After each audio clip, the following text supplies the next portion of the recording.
Hi guys! Ayan yung aking almusal. Ayan no. Ibos Ilonggo. Ayan. Hindi ko alam kung ano tawag nito sa basta sa amin ibos yan. Ayan yung coffee ko. Ayan guys. Mag-almusal na kids. Bago mag-start ng work, ang dami kong gagawin. O diba? Ayan o. 2 peraso lang yung pinry ko siya.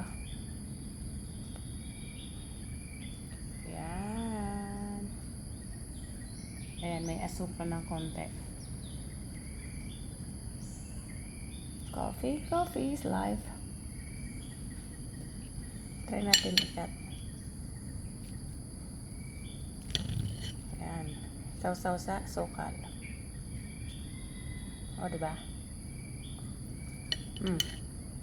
Okay pa naman.